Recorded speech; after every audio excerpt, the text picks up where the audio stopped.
ಹುಡುಗಿ ಅಣ್ಣ ಅವಳದು ಫೈನಲ್ ಇಯರ್ ನಡೀತಿತ್ತು. ಇವತ್ತೇ ಮದುವೆ ಇತ್ತು BCom.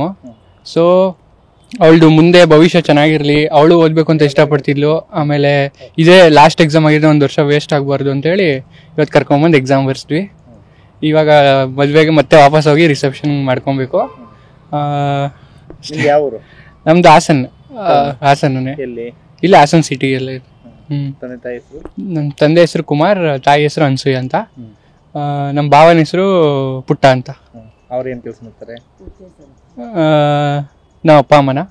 ನಮ್ದು ಚಾಟ್ಸ್ ಅಂಗಡಿ ಇದೆ. ನಮ್ಮ ಭಾವ ಅವ್ರದ್ದು ಬೇಕರಿ ಇದೆ. ಅವರೆಲ್ಲಿ ಭಾವನ ಯಾವರು? ಇದೇ ಅವರು ಹಾಸನೆ. ಎಷ್ಟೊತ್ತಿಗೆ ಮುಹೂರ್ತ ಇದೆ? ಮುಹೂರ್ತ 8:08ವರೆಗೆಲ್ಲ ಮುಗೀತು.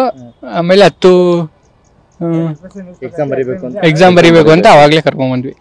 ಮದುವೆ ದಿನನೇ ಎಕ್ಸಾಮ್ ಬರೀ ಬಂದಿರೋ ವಿಶೇಷ ಅಲ್ವಾ? ಬಟ್ ಅವ್ರು ಎಕ್ಸಾಮ್ ಬರೀಲೇಬೇಕು ಅಂತ ಹೇಳಿದ್ರ? ಅವ್ರು ಎಕ್ಸಾಮ್ ಬರೀಲೇಬೇಕು ಅಂತ ಕೇಳ್ಕೊಂಡ್ರು. ಏನಂತ ಏನ್ ಯಾವ ರೀತಿ ಇದ್ ಮಾಡ್ತೀರಿ? ಸಿಸ್ಟರ್ ಇವತ್ತು ಮದುವೆ ದಿನ ಕೂಡ ಎಕ್ಸಾಮ್ ಬರೀಬೇಕು ಅಂತ ಬಂದಿದ್ದಾರೆ. ಖುಷಿ ಆಗುತ್ತೆ, ಅವಳಿಗೆ ಇಂಟ್ರೆಸ್ಟ್ ಇದೆ ಸ್ಟಡೀಸ್ ಮೇಲೆ, ಖುಷಿ ಆಗುತ್ತೆ. ಹುಡುಗಿ ಅಣ್ಣ ಅವಳದು ಫೈನಲ್ ಇಯರ್ ನಡೀತಿತ್ತು. ಇವತ್ತೇ ಮದುವೆ ಇತ್ತು BCom. ಸೊ ಅವಳದು ಮುಂದೆ ಭವಿಷ್ಯ ಚೆನ್ನಾಗಿರಲಿ, ಅವಳು ಓದಬೇಕು ಅಂತ ಇಷ್ಟಪಡ್ತಿದ್ಲು. ಆಮೇಲೆ ಇದೇ ಲಾಸ್ಟ್ ಎಕ್ಸಾಮ್ ಆಗಿದೆ, ಒಂದು ವರ್ಷ ವೇಸ್ಟ್ ಆಗಬಾರ್ದು ಅಂತೇಳಿ ಇವತ್ತು ಕರ್ಕೊಂಬಂದು ಎಕ್ಸಾಮ್ ಬರ್ಸಿದ್ವಿ. ಇವಾಗ ಮದುವೆಗೆ ಮತ್ತೆ ವಾಪಸ್ ಹೋಗಿ ರಿಸೆಪ್ಷನ್ ಮಾಡ್ಕೊಬೇಕು. ನಮ್ದು ಹಾಸನ್ನೇ, ಇಲ್ಲ ಹಾಸನ್ ಸಿಟಿಯಲ್ಲೇ. ನಮ್ಮ ತಂದೆ ಹೆಸರು ಕುಮಾರ್, ತಾಯಿ ಹೆಸರು ಅನ್ಸೂಯ ಅಂತ. ನಮ್ಮ ಭಾವನ ಹೆಸರು ಪುಟ್ಟ ಅಂತ. ಅವ್ರು ಏನ್ ಕೆಲಸ ಮಾಡ್ತಾರೆ?